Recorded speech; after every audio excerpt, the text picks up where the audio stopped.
Hi guys, Michelle here with Halfway Homestead, and today I am canning green beans. I wanted to show you a couple things, and then with storage leading up to the process of canning, um, just in case you don't know how to prepare your beans, I want to show you that. And then also I will show you jarring up the green beans and getting them into the pressure canner. It really is a simple process, probably the easiest thing ever. Well, one of the easiest things ever for canning or for pressure canning. And also in a little bit we're going to be making grape juice. So today is green beans and grape juice.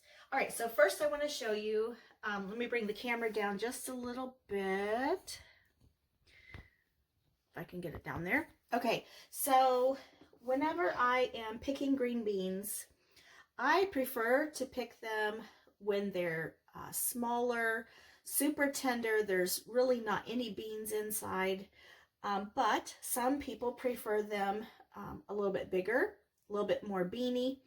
You can see inside this one there is a bean. This one is a different variety. I can't remember which one's which, but this one is definitely bigger, and it's not beany yet, so it's a nice long tender pod. To prepare your beans for canning, I just take and I take off the very teeny tiny tip of the bean, both ends, the stem end and the blossom end, and then I prefer to break them up into about inch and a half pieces, and then I put them into a pot of cold water or a bowl of cold water. You could just fill your sink with cold water, and give them a good swish. I don't use any chemicals on my garden, but I do have my garden next to a gravel road, so everything gets pretty dusty. So I give them a good wash. I'm looking for beans that maybe have a bad spot. Let me find one here. Okay, so this one, I don't know if you can see that, has some bug damage on it, so I won't use that piece. Also, some of the beans are stringy, so I tear off the strings. All of this is not going to waste. It's going to the chickens, and they will love it, the chickens and the ducks. All right, so now I want to show you, I'm going to get these out of the way. My water bowl is full, so I'm not going to snap any more of these beans, and I probably have twice this much more in the fridge waiting to be canned, but I want to get these processed before I work on more. But I want to show you what I do leading up to storing, or leading up to my canning day. Let me get my camera fixed here. Come on, there we go.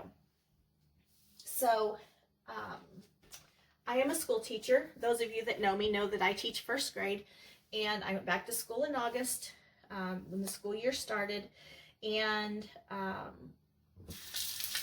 it's hard when the school year starts for me to keep up with garden and canning and taking care of the house, which my husband does most of that part. I do the cooking, but he does a lot of the other, and teaching. I think I said that. But anyway, if I go out, say, Monday evening, and I pick just a handful of beans, I will put them into a Ziploc, squeeze out as much air as I can, close it up. Oh, the beans have to be dry to go into the Ziploc. If they're wet with dew, you need to lay them out to let them dry. In the hot afternoon or hot evening, that's perfect time to pick because there isn't any dew. Or if it has rained and the beans are wet, you need to let them dry first. But then I put them into a Ziploc bag in their whole state, not washed, not stemmed, not snapped. Put them in the Ziploc or any kind of plastic bag. The ones in the fridge now are in Walmart sacks. Squeeze out as much air as possible, close it up, and I put this in the crisper. And then when I have in time, like today is Saturday, so I've picked a couple evenings this week, and now I have time to can. Now I have time to process. So I pull those out, I stem them, I snap them, I wash them, and I'm going to can them or process them. I have left them in the fridge as long as 2 weeks, and they were okay. If you put them in wet, they're going to mold, they're going to rot, they're going to be gross. You're going to lose that bag of beans. But it helps when I don't have time for canning Monday evening, but I have picked a bag full of beans. I can just save them for later. So I wanted to share that with you. Now I'm going to share with you the jarring process. So I start with a clean jar. Then I put in, probably an inch or so of water. And then I just start packing these beans into the jar. Putting the water in first kind of helps with the bubbles. Because if you have too many bubbles in your jar, then your beans float. And I'd rather take up that space with beans rather than air. Okay, so I'm going to put those in. Now I have what's called, it's a kraut. What did I do with it? It's here somewhere. I just had it. It's called a kraut packer. Oh, here it is. Okay, so this is a kraut packer, and I use this to press down my beans. That also helps with getting some air bubbles out. Then I'm going to put in some more, and I'm going to fill this almost to the top with green beans. If I find any bug damaged beans in here that I've missed, like here's one, I'll just snap that part off and get rid of that little bit, and the rest of that bean is still good. So I'm going to press these down again. Use some pretty good pressure on them. You're not going to hurt the beans. I wouldn't do that with anything delicate like peaches or something like that. Whoops. And when you throw it in the floor, you pick it up and wash it off and you're good to go, like I just did. Okay, so I'll put these in. I am going to top it off with water.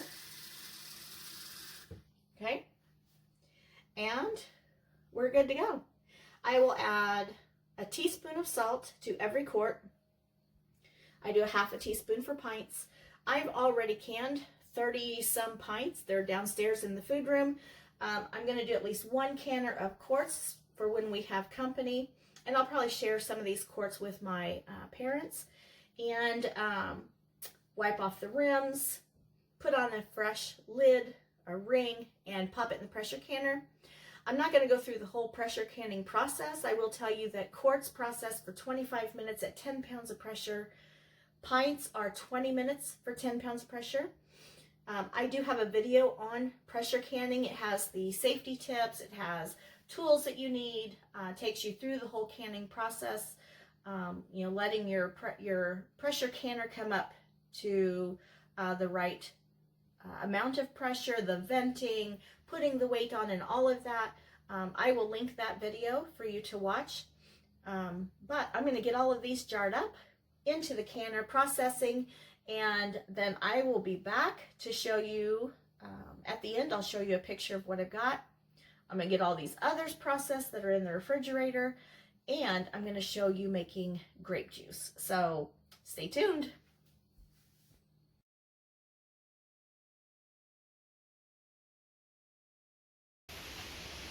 Hi guys, so it is actually the next day and I'm going to be making grape juice. I did do the first batch yesterday after the green beans, but I was a little nervous about using this juicer steamer for the first time, so I wanted to try it out myself before I showed you. But what I'm doing, I have, let me see if I can get the phone down here. I have this box of grapes, okay? It is an 18-pound box of grapes. These are Concord grapes, and I am going to take all of the grapes off the stems, put them into my steamer pot, and then I will turn the camera back on and show you how to do this process. Okay, I have the grapes destemmed, and I want to show you this juicer steamer that I bought. So this is the base. You fill it most of the way. Oh, I've got it within 1.5 inches of the top. Then we have this pan. This is the drip pan, and it has this hose that fits. There's a little notch here on the pan, on the water basin. We've got this clamp that we can put onto the hose. I'll explain that in just a few minutes, okay? Then I've got my 18 pounds of destemmed grapes. And you can see the bottom has holes. It's a steamer basket.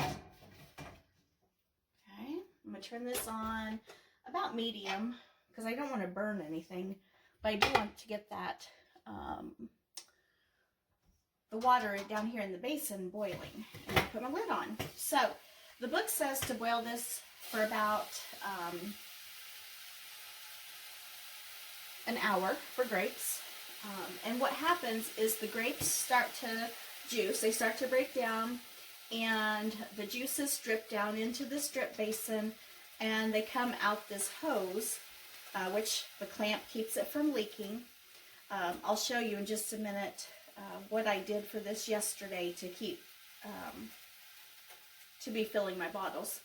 But also, I want to tell you why I bought this steamer juicer. So probably summer before last, around that time, I saw Becky at Acre Homestead do a video where she had one of these or something similar. She had picked all of her apples off her trees. She had peeled them, she had cored them, she was processing apples into like applesauce and pie filling things that she was making.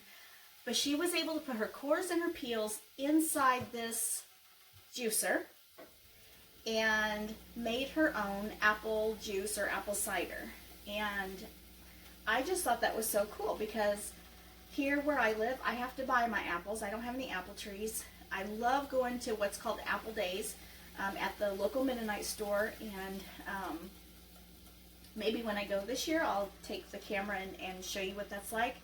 But I go through probably 2.5 bushels of apples a year. We buy some for fresh eating. I make our own pie filling. I make jelly. I make lots and lots of applesauce. And I thought, how wonderful. I buy those apples by the pound. And I love that I can, with this juicer, get another product off of those apples. Now, the cores and peels, they go to the chickens, and I'm good with that. But if I can get one more product out of that for what I've paid for, that makes me very happy. So, early summer, well, I thought about it all winter, and I kept thinking I really wanted one of these. I had looked on Amazon, and it was about $100. I happened to see one at the local Mennonite store. It was about $100. So then early summer, I decided, okay, I'm going to buy one. I called that local Mennonite store to see if they still had them. They did. Go away. My husband just came in looking at me funny. They had raised their price by $50. So I thought, okay, I love to buy local. I love to support our local stores, but I really didn't want to spend $150 on this pot. So I got back on Amazon. Amazon had not changed their price. So I did order from Amazon. It's been sitting in the basement all summer waiting for me to use it. And then probably about a month ago, maybe a little longer, I saw that the local Mennonites were taking orders for Concord grapes. And I thought, hey, I've got the juicer steamer. I could get some grapes and make our own grape juice, which my husband really enjoys. I am not a big fan of purple grape juice. I like white grape juice. But the batch I did yesterday, which was an 18-pound box of Concord grapes, we were able to get 7.5 quarts of juice off of those. I'm hoping to get another 7.5 today. Probably could have pressed out another half a quart from yesterday's batch, but when you press your fruit, then it gets cloudy, and I just didn't want to do that. So a while ago, I took out what was left of the skins and the pulp and the seeds. That went to the chickens, and now I've got another 18 pounds in the pot. Fits perfectly. And now we just wait for this to steam and start breaking down. I'll bring you back in a little bit when I'm ready to start filling jars. Okay guys, so it's been probably about half an hour to 45 minutes since I was on here last with you, and you can see that the juice is starting to come down the hose. So what I can do is let me see if I can bring you a little bit closer to show you. Oh. There we go. So I'm going to squeeze this clamp, and it releases the juice into the jar. And so that was a tiny bit, but as it steams, as it breaks down, the juice drips down into this drip basin. Ouch, that's hot. Drip basin. Then it comes down the hose, and I can fill the jar. So I'll be back with you in just a little bit. Hey guys, so I wanted to show you what I've got so far. I am working on my 6th quart of juice. It's been steaming for about an hour or so, probably a little longer than that, maybe close to an hour and a half. So I'm going to actually shut the burner off and just let it steam, let it continue to drip down, and continue to fill my jars. I'm expecting at least 2 more full quarts, and then part of another quart. So as I have been filling the jars, I've wiped down the rim with a damp cloth, put on a clean flat and a clean ring, and then once I get all of these finished, I'm going to hot water bath these jars for 25 minutes, and I can link a video that is my hot water bath video, going through the safety and the tools you need and the process to do that. And then at the end, I will show you a picture of all the jars that I've got. I did end up, at the beginning of this video, I was doing green beans. I don't remember if I told you how many I got, but I ended up with 10 quarts and 19 pints. Had 1 pint not sealed. So I think that's pretty good. And that's it. So support your local farmers. I could not grow these, well, I could probably grow these grapes. I have never grown grapes. But because I don't grow my own, I can support somebody else, and I can support, well, if I had bought this from the local Amish store, I'd be supporting them, but their price was just too high, so I supported Amazon. And, okay, I probably won't make another video for about a week, but I know I have more green beans to do. I've got tomatoes to do. There's okra to pick. There's peppers to pick. There's sweet potatoes to dig up, and red potatoes to dig up. There's green, I already say green beans, but my pinto beans are almost ready to pick, and I'll show you those. So happy gardening, happy canning, have a great week, and I'll talk to you soon. Bye.